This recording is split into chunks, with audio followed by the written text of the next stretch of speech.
Hello friends, today we will discuss about the famous poem that is Song, and the poet name is Henry Louis Vivian Derizio.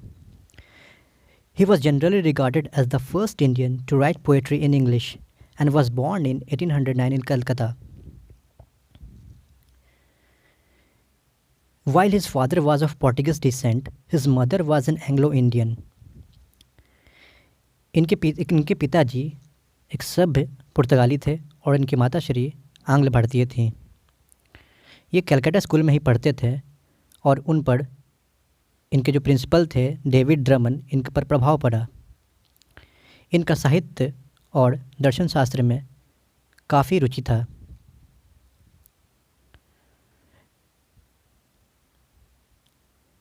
इनका जो influence था English romantic poets के द्वारा, particularly Byron, Scott, Shelley and Keats, इन सब poets से ये प्रभावित थे। He compose poems revealing his love for nature and pervasive wistful melancholy. ये बहुत सारे पोएम्स का इन्होंने विमोचन किया था और इनका जो था मेन थीम था वो था प्राकृतिक था और एक बहुत सारा उदासपूर्ण और एक बहुत सारा व्याप्त रहता था इनमें, इनके कवियों में। तो आइए हम लोग शुरू करते हैं द सॉन्ग। यह कविता एक उत्साही प्रेम गीत से ओतप्रोत है जिसमें आध्यात्मिक और रहस्यमय पहलू का मिश्रण हम लोग को देखने को मिलता है। इसमें वीणा है, रस है, एक जिसमें इसका पौराणिक अर्थ निकलता है। भारतीय प्रेम कविताओं में प्राकृतिक और आध्यात्मिक का मेल होता है, जिसमें यह मान्यता होती है कि प्यार से व्यक्ति एक दिव्य और चैतन्य हो जाता है या उसके अंदर एक मतलब चेतना जागृत होती है। इसमें एक हम लोग ले सकते हैं एक सामूहिक जादुई बांसुरी जिसे प्रभु कृष्ण बजाते थे।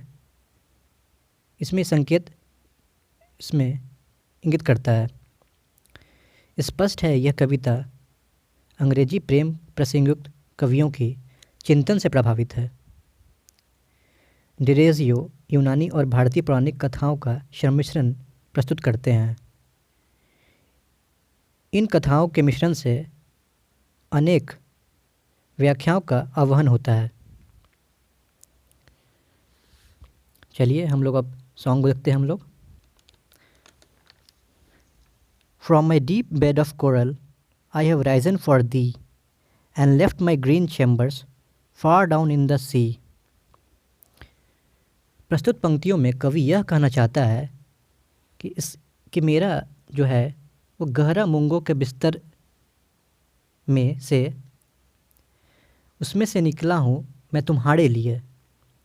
या डीप का मतलब हो गया यहाँ पे समुद्र या गहरा, और मैंने हरे भरे कक्ष को छोड़ दिया है दूर कहीं नीचे सागर में।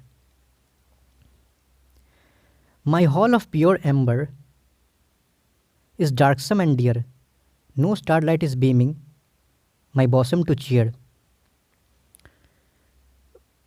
मेरा कक्ष या जिसमें जो हॉल बोलते हैं वो शुद्ध और सुगंधित है और है अंधकारमय और प्रिय।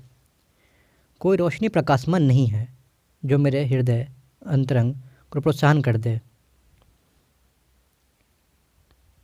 To the depths of the ocean come swiftly to me, I will give you the treasures no mortal can see. सागर की गहराई में उतरो या आओ धीरे से मेरे पास, मैं तुम्हें ऐसा खजाना दूंगा जो कोई जो मरने वाला जो जिंदा नहीं रह सकता वो नहीं दे सकता है वैसा खजाना।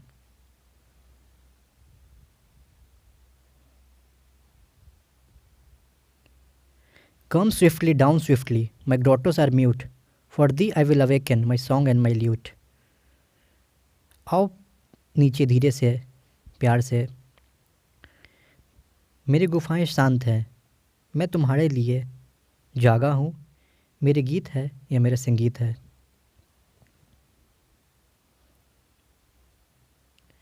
The lute that suited sweetly of your thy wild ear, the song of love's raptures you once loved to hear। जो संगीत जो पीड़ा दर्द को कम करे प्यार से, उसमें तुम्हारा प्राचीन काल से तुम्हारा और मेरा निराधर और अद्भुत रिश्ता है मेरे साथ, जो अनंत प्रेम गीत उमंग उत्साह जो भर देता है। तुम एक बार उसे प्यार से सुनो। तो from my deep bed of coral I have risen for thee and left my green chambers far down in the sea. और कवि लास्ट जो पंक्ति है इसमें कहता है वही कि मैं निकला हूँ गहरे मूंगों के सागर से सिर्फ तुम्हारे लिए, और मैंने अपने हरे भरे कक्ष को छोड़ दिया है दूर कहीं नीचे सागर में। Thank you.